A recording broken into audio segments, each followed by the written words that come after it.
Nama saya Elvira Febriani. Nama saya Zahra Srimulida. Kami akan menjelaskan tentang energi terbarukan. Nah guys, jadi aku bakalan mau ngejelasin ke kalian tentang tenaga air.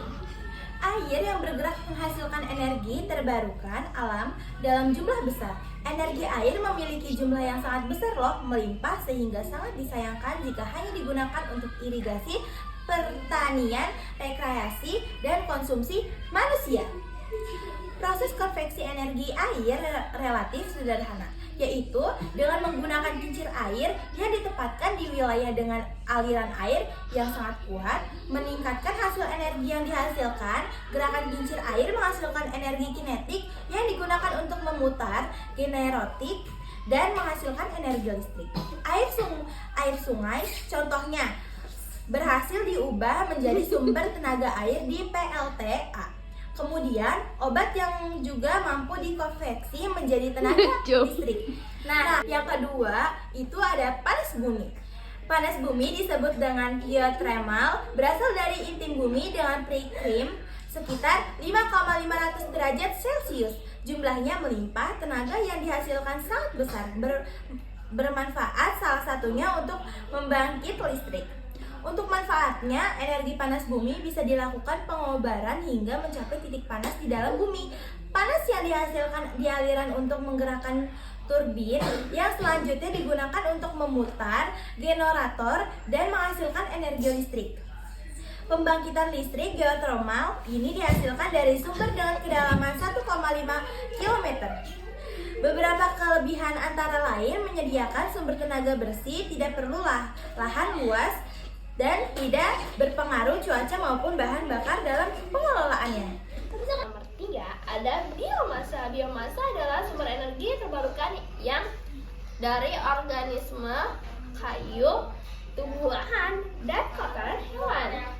Dan 5 rumah tangga biomasa, material ini bisa memanfaatkan sebagai sumber energi melalui berbagai proses.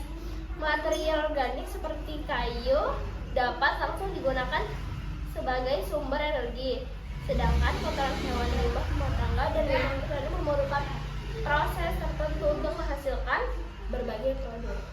Nomor 4, cahaya matahari yang sangat melimpah tersedia di alam secara sederhana itu dimanfaatkan sebagai jemuran dan dimanfaatkan sebagai panel surya, hasil garam, dan proses pengolahan sederhana lainnya.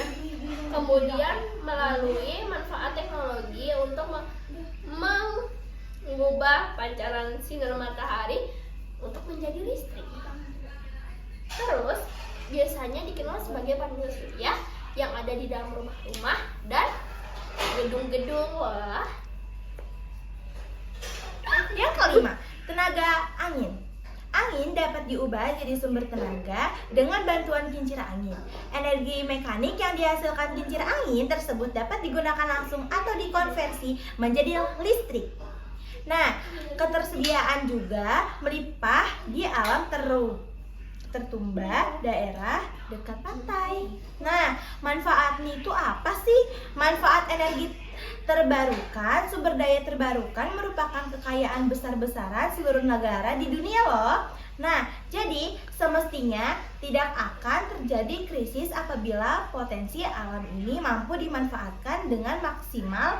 Berikut beberapa manfaat yang kami kami berikan.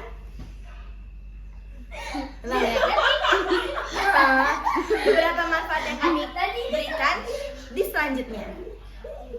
Yang pertama, mengurangi pemanasan global. Tidak melibatkan eksploitasi layaknya pengambilan serta pengolahan minyak bumi, sehingga dapat merugikan pemasangan global loh. Bahkan pemanfaatannya juga menimbulkan polusi bagi lingkungan termasuk resiko efek rumah kaca. 2. Sumber energi melimpah atau tak terbatas. Ketersediaan energi terbarukan tetap ada dan bisa dieksploitasi semaksimal mungkin oleh manusia. ini menghasilkan tenaga dalam jangka panjang sehingga menekan kekhawatiran akan habisnya sumber energi untuk menunjang aktivitas manusia. 3. Meningkatkan kesehatan manusia. Polusi yang semakin rendah dapat meningkatkan kesehatan manusia maupun hewan, menjadikan lingkungan ideal untuk hidup. Minimnya udara kotor, suara bising, polutan pada tanah, pencemaran aliran air, radiasi, dan sebagainya. Ada 3. Yang ketiga, meningkatkan kesehatan manusia. Polusi yang semakin rendah dapat meningkatkan kesehatan masyarakat loh. Manusia maupun hewan mendapatkan lingkungan ideal untuk hidup. Minimal udara kotor, suara bising, polusi pada tanah, pencemaran, aliran air, radiasi, dan sebagainya. Yang keempat, hemat sumber daya dan uang. Ini akan jadi modal yang sangat potensial loh, sebab tidak memerlukan biaya besar dalam pengelolaannya. Setiap negara maupun memproduksi potensi tenaga sendiri tanpa tergantung negara lain dengan memanfaatkan teknologi. Biaya produksi gratis, pemeliharaan, serta perawatan murah karena bisa menggunakan peralatan sederhana. Bisa dimanfaatkan untuk level kebutuhan manusia, mulai dari rumah tangga hingga industri. 3. 5. Meningkatkan kemajuan ekonomi.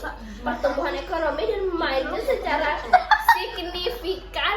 Apa sih signifikan? Signifikan.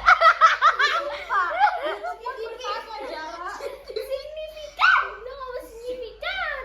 Malu. Apa tadi? Signifikan. Mentut udah lah. Iya, 1, 2, 3. Meningkatkan kemajuan ekonomi, pertumbuhan ekonomi, dan kemajuan secara signifikan sebab adanya peningkatan belanja masyarakat pada sektor ini. Dalam ini masyarakat sudah mandiri mengelola potensi alam sekitar, sumber tenaga. Nomor 5, contoh energi terbarukan. Meningkatkan pembangunan sumber energi membuat orang memilih pilihan lain selain energi yang ada saat ini. Contoh energi terbarukan adalah sebagai berikut. 1. Hidroelektrik merupakan salah satu contoh pemanfaatan potensi, yaitu air melalui sebuah kandungan dan penggunaan turbin dan menghasilkan debit besar ini yang kemudian menggerakkan demo penghasil listrik. 2. Panel surya. Panel surya mengonversi pancaran sinar dan radiasi matahari menjadi listrik. Dalam mekanismenya, inverter mengubah listrik yang dihasilkan panel surya dari arus searah DC menjadi bolak-balik AC. 3. Biogas berasal dari berbagai macam limbah organik, kotoran hewan, kotoran manusia. Jumlah ketersediaannya terus-menerus dari limbah tersebut menghasilkan gas metana yang diproduksi bakteri anaerobik. Gas yang inilah yang kemudian dimanfaatkan sebagai sumber tenaga. 4. Pasang surya air laut banyak ditemukan pengelolaannya di pantai timur Amerika serta Eropa. Mekanismenya adalah dengan memasang turbin di tepi pantai. Perubahan pasang dan surut akan diubah menjadi tenaga mekanisme yang kemudian dikonversi ke beberapa macam sumber tenaga. 5.